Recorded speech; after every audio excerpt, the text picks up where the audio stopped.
Good morning, ladies and gentlemen. Corruption is one of the image attack to the legislature, both at the central and regional levels. One of the reasons for this public sentiment is the large number of board members in corruption cases. The Corruption Eradication Commission or KPK, for example, has prosecuted at least 189 board members since the KPK was founded until today. What's more, not a few corruption cases involving members of the DPR show the phenomenon of collective corruption, which assure jointly and involves members of the DPR across function and commission. As a result of level of public trust in the context of democracy and eradicating corruption in DPR is getting lower. An anti-corruption survey conducted by Indonesia Corruption Watch, together with the polling center in 2017, show that only 8% of respondents consider the DPR to play a role in eradicating corruption.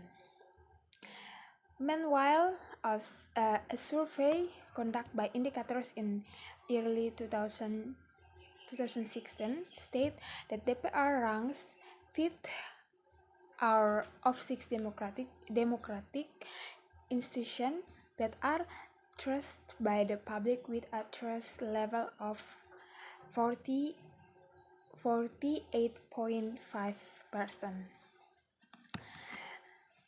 The above phenomenon is ironic with the DPR's position as a people's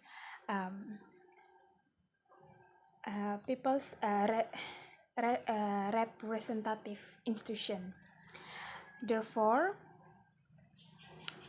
the DPR needs to be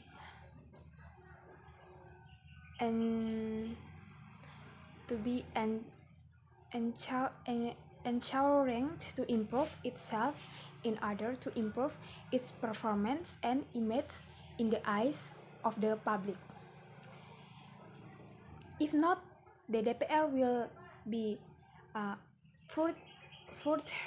further away from the philosophy of the existence of DPR itself. Ladies and gentlemen, there are 4 keywords of this topic that this house would block ex-corruptor from running in the legislative election. The keywords is block, corruptor, legislative, and election. Block means to stop up or close off. Corruptor means people who do corruption. Legislative means legislative is having the power of performing the function of legislating. And then election means the fact of electing for being elected. Okay, ladies and gentlemen, the prohibition of ex-corruptors from running of office in contained in Article in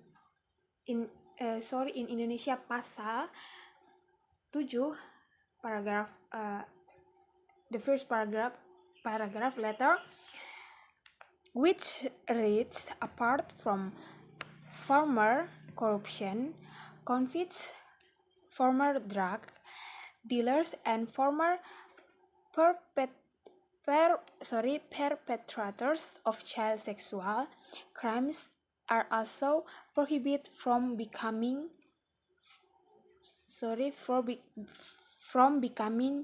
candidates. And uh, I'm second speaker from affirmative team. To this day, the polemic over the issuance of the Education Organizing Commission Regulation or PKPU is still being debated regarding former corruptors who are prohibited from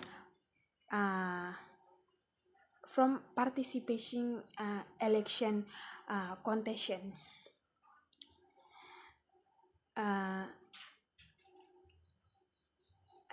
From this cannot be separate from what is contained in article or in Indonesia pasal 4.b of law number 7 of 2018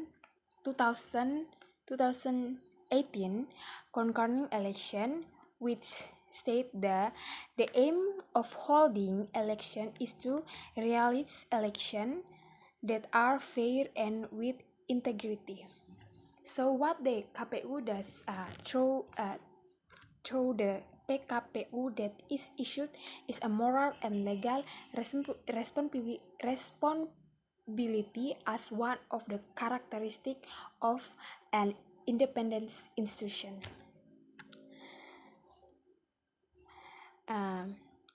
In this case,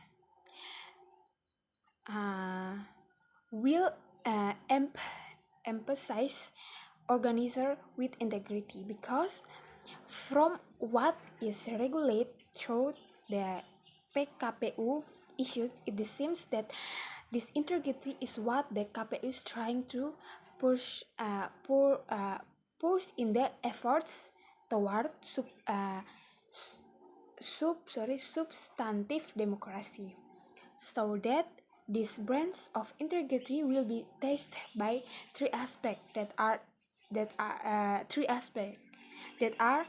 first, inseparable in the process of implementing democracy, namely the integrity aspect of the administrator, the participant integrity aspect, where the election law state the election participants are political parties or individual for DPR candidates, as well as aspect of voter integrity in the election process. In the relation to the administrator integrity aspect, the most important thing in building the integrity of the organizer is the need to involve relate institutions such as the KPK and other institutions as an effort to build the integrity of the organizer or other public position. But on the other hand, no one can guarantee the integrity aspect of election contestants, whether the political parties that will competence in the election. In the election have the same commitment, namely to maintaining their own integrity as election participants. So it's not surprising that several new parties have made breakthroughs by not giving room for ex-corruptor candidates to run as candidates from the party. Meanwhile, in the aspect of voter integrity, the reality that is currently happening is that money politics is an integral part of the democratic process. So it's not surprising that regional heads of or candidates for ex-convicts or re-elect as public official. So ladies and gentlemen, It is no answer the above problems that PKPU was born to build election with integrity. Then what will be the next decision in whether the rights of citizens are limited?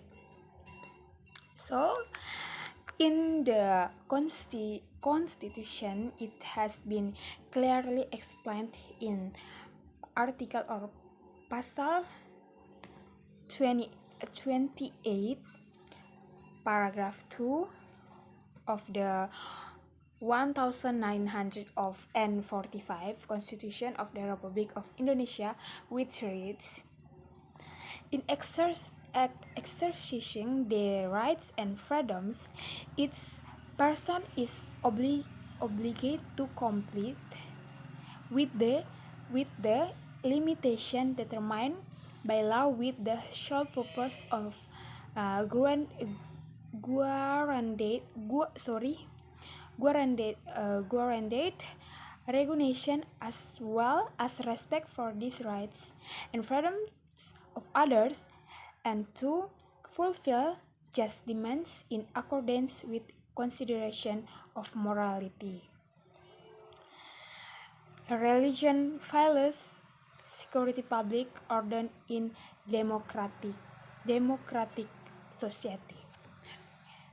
So the pressure point to be conveyed throughout this article or this in Indonesia Pasal is that the political rights of former corrupt legislative candidates are limited solely for the sake of public morality, even though on the other hand, the person conquered admits all of his or her mistakes. At the same time, on the other hand, in his or her public moral record, he has betrayed the trust of the public. He responds, so there is no wrong opinion that arises as good as possible. So in here, I agree with the statement that this house would block a corruptor from running in the legislative election. That's all. Thank you.